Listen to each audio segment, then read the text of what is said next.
Learning learning ಹೇಗಾಗುತ್ತೆ ನೋಡಿ, experience ಇಂದ 70%, 20% ಸೋಷಿಯಲ್ ಲರ್ನಿಂಗ್, ಸಮಾಜದ ಜೊತೆ ಒಡನಾಟ ಒಂದು 20% ಕಲಿತೀವಿ.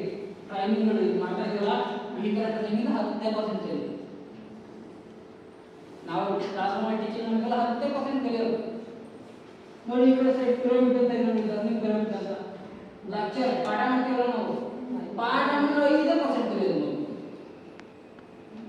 5% ಮಗು ಅಂತಲ್ಲ, ಯಾರ್ಯಾರು ಓದಿದ್ರೆ ಒಂದು 10% ಅರ್ಥ ಆಗೋದು ಆ ವಿಷಯದ ಬಗ್ಗೆ, ತಾನೇ ರಿಸರ್ಚ್ ಮಾಡ್ತಾ ಓದ್ತಾ ಹೋಗೋದು.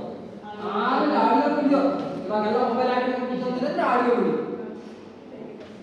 ಓಕೆ, ಹಂಗಾಗಿ ಒಂದು 20% ಅರ್ಥ ಆಗೋದು. ಈ ಬೈಜೂಸು ಖಾನ್ ಅಕಾಡೆಮಿಯಲ್ಲಿ ಆಕ್ಟಿವ್ ಆಗಿದ್ದು ನಿಜಕ್ಕಲ್ಲ, ಯೂಟ್ಯೂಬ್ ಅಲ್ಲಿ ಆಕ್ಟಿವ್ ಆಗಿದ್ದು ನಿಜಕ್ಕಲ್ಲ, ಯಾಕಂದ್ರೆ ಆಡಿಯೋ ವಿಡಿಯೋ. ಈ ನಾವು ಹೇಳೋದಕ್ಕಿಂತ ಒಂದು 15% ಜಾಸ್ತಿ ಅರ್ಥ ಆಗುತ್ತೆ ನಮಗೆ ಅಲ್ವಾ. ಕಮ್ಮಿ ಫೀಸ್ ಅಲ್ವಾ, ಓದೋಗುತ್ತೆ, ಟ್ಯೂಷನ್ ಫೀಸ್ ಬಂದರೆ ಅಲ್ವಾ.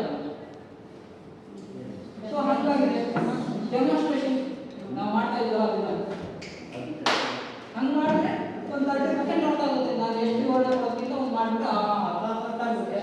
ಡಿಸ್ಕಷನ್ ಮಾಡಬೇಕು, ನಾವು ಅದನ್ನೇ ಮಾಡ್ತಾ ಇದ್ದೀವಿ. ಡಿಸ್ಕಷನ್ ಅಂದರೆ ಬೇರೆ ಥರ ಆಗುತ್ತೆ. ಬಟ್ ನಾನು ನಿಮ್ಮನ್ನು ಕೇಳ್ತಿದ್ದೆ, ನಾನು ಹೇಳಿದ್ರೆ ಒಂದು 40% ಕಮ್ಮಿ ಆಗ್ತಿತ್ತು. ಡಿಸ್ಕಷನ್ಸ್ ಮಾಡಿಸ್ಬೇಕು, ಪ್ರಾಕ್ಟೀಸ್ ಮಾಡಬೇಕು, ಎದ್ದಾಗಬೇಕು, ಕುತ್ಕೊಂಡು ಏನೋ ಆಗುತ್ತೆ. ಹೌ ಟು ಫಾರ್ಮಿಂಗ್ ಅಂತ ಹೇಳಿದ್ರೆ ಅರ್ಥ ಆಗಲ್ಲ. ಫಾರ್ಮಿಂಗ್ ಅಂದರೆ ಅವ್ರು ಫಾರ್ಮಿಂಗ್ ಮಾಡಲೇಬೇಕು. ಇಲ್ಲಿರೋ ಗಿಡಗಳು ನೀರಾಗ ಕಟ್ಕೊಂಡು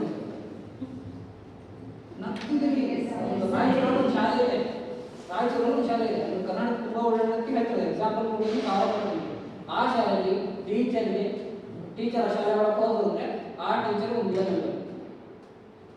ಆ ಗಿಡ ಎಷ್ಟು ಚೆನ್ನಾಗಿ ಬೆಳೆಯುತ್ತೆ ಅದ್ರ ಮೇಲೆ ಆ ಟೀಚರ್ನ ಸ್ಯಾಲರಿ ಪ್ರಮೋಷನ್ ಡಿಸೈಡ್ ಆಗುತ್ತೆ.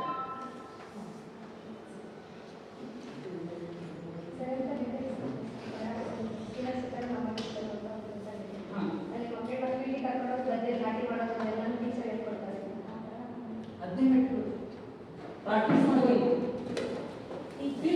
ಯಾವಾಗ ಕಲ್ತಿರೋದನ್ನು ಬೇರೆಯವ್ರಿಗೆ ಕಲಿಸ್ತಾರೆ ಅವಾಗ 90% ಅರ್ಥ ಆಗುತ್ತೆ, 100% ಯಾವುದು ಕಲಿಯೋದು. ಮಗುಗೆ ಸೆಷನ್ಸ್ ಮಾಡಕ್ಕೆ ಬಿಡಬೇಕು ಅಂತ ಅದರ ಮಗು ಈಗ ನಿಮಗೇನು ಅರ್ಥ ಆಗಿದೆ ಹೇಳಿ, ಬೇರೆಯವ್ರಿಗೆ ಹೇಳ್ಬೇಕು. ಸೊ ಇದು ಆಕ್ಟಿವ್ ಪ್ಯಾಸಿವ್ ಅಂತ ಇದೆಯಲ್ಲ, NCF 2005 ಏನಿರೋದು ನ್ಯಾಷನಲ್ ಕರಿಕ್ಯುಲಮ್ ಫ್ರೇಮ್ ಅದು ಹೇಳೋದು. ಇತ್ತೀಚೆಗೆ ಬಂದ NEP ನ್ಯಾಷನಲ್ ಎಜುಕೇಷನ್ ಪಾಲಿಸಿ 2020 ಅವೆರಡೂ ಹೇಳೋದು ಈ ಪ್ಯಾಸಿವ್ ಬಿಟ್ಬಿಡಿ, ಆಕ್ಟಿವ್ ಕಡೆ ಬನ್ನಿ.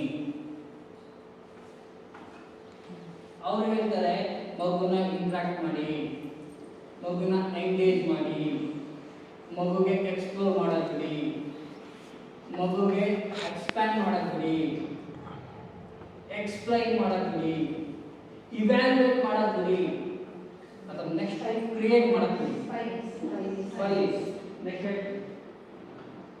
ಇಲ್ಲಿ ಅಂದ್ರೆ ಕಷ್ಟ. ಲರ್ನಿಂಗ್ ಸ್ಟೈಲ್ 4 ಥರ ಇದೆ, 3 ಥರ ಮೆನ್ಷನ್ ಮಾಡಿದರೆ. ಆಡಿಟರಿ ಕೆಲವರಿಗೆ ಕೇಳಿಸ್ಕೊಂಡ್ರೆ ಸಾಕು ಕಲ್ತ್ಕೊಳ್ತಾರೆ, ಕೆಲವರಿಗೆ ವಿಜುವಲ್ ಅದನ್ನು ನೋಡಿದಾಗ ಕಲಿತಾರೆ.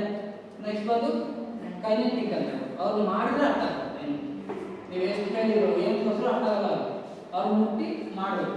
ಮೌಸ್ ಅಂದ್ರೆ ಹಿಂಗಿರುತ್ತೆ, ಎಷ್ಟು ವಿವರಣೆ ಕೊಡಿ, ಇದಕ್ಕೆ ಮೌಸ್ ಅಂತಾರ ಅಂತ ಹಿಂಗಂದ್ಮೇಲೆ ಅವ್ರು